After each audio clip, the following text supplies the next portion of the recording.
Roses are red. Pickles are not. My DIY today is for chocolate that's hot. Okay, so my poetry needs a little bit of work. Well, so does my hot chocolate bar. I need to spruce it up for Valentine's Day. Hi everyone, it's Sue, and if you want to see the cute neutral farmhouse decor that I created to spruce up my hot chocolate coffee tea bar for Valentine's Day, let's get started. So I picked up 3 of these cute little signs at our Dollarama here in Canada. They were $2.50 each, and even though they weren't solid wood, they were pretty heavy and sturdy, so I thought they would be great for my project. So I wanted to redo them to fit my neutral farmhouse decor, so I thought I could use some of my chalk paint to cover up the bright reds and pinks. And also, glitter is my nemesis, so I took one of these sanding blocks from the Dollar Tree and sanded off all the glitter that I could and some of the shiny finish so that the chalk paint would stick better. So I did this for all 3.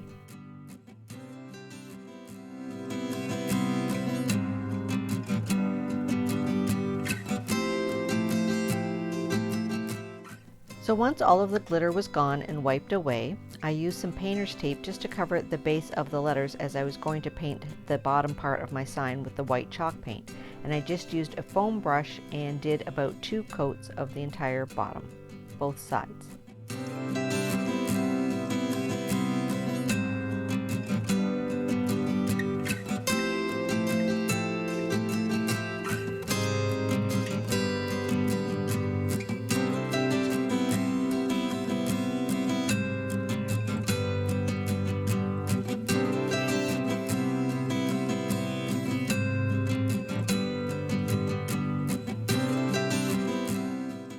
So I repeated this process for all 3 signs and let them dry thoroughly. I used a hairdryer to speed up the process.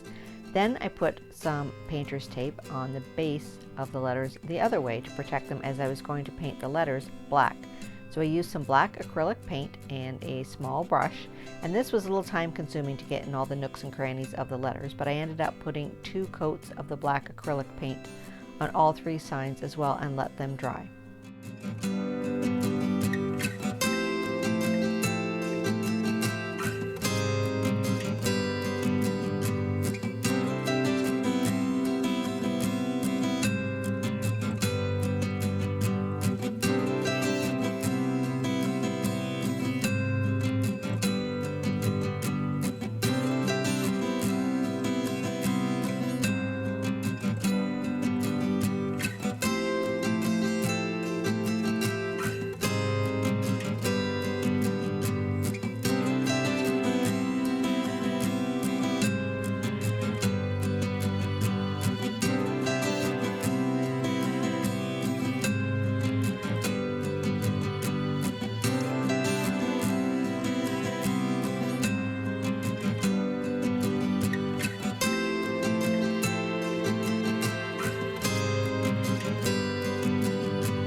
Then I used my Cricut and I found a Ray Dunn type font and just printed out the words Hot Chocolate Kisses, Hot Mug Love, and Warm Hugs.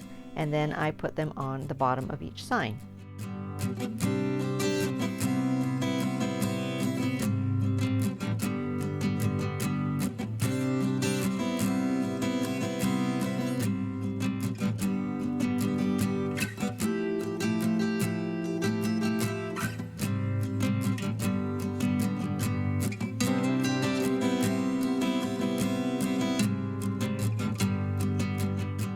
Once I had affixed all the lettering where I wanted it, I took a black Sharpie and went around the perimeter of the white base and made little stitching.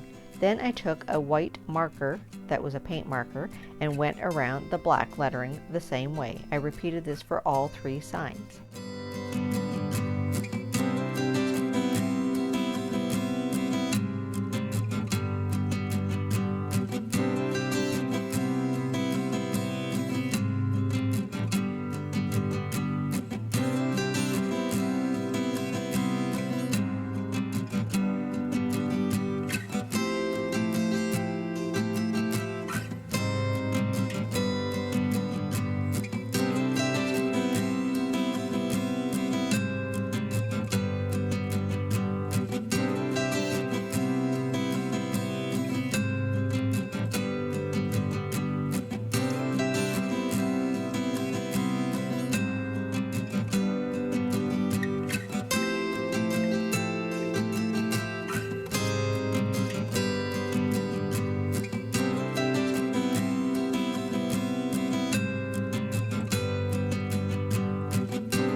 So then I decided to do a different farmhouse trim on each one.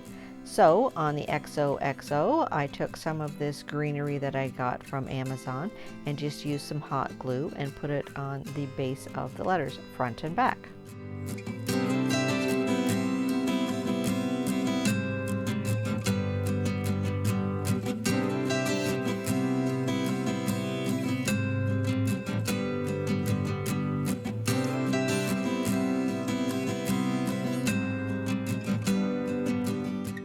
For the one with the word love on top, I used some of my wired buffalo check ribbon that I used in my last project and just cut 3 narrow little strips of it.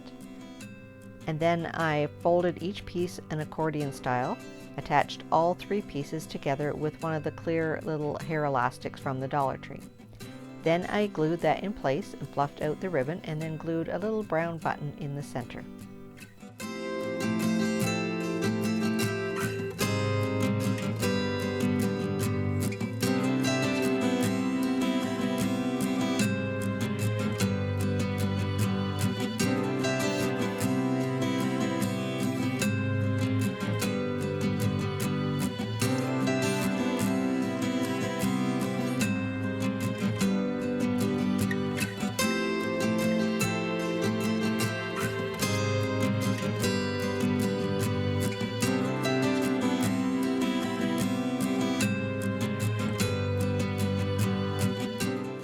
I repeated this process and put a little ribbon on the other side as well.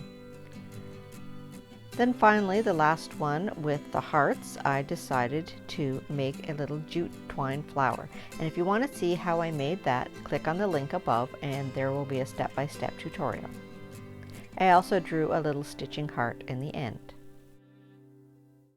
So here are the 3 different neutral Valentine's Day signs that I made to put on my shelves on my hot chocolate bar. I hope you really enjoyed it, and as you can see here, it is Maggie approved. See you next time on Discovering the Art of Living.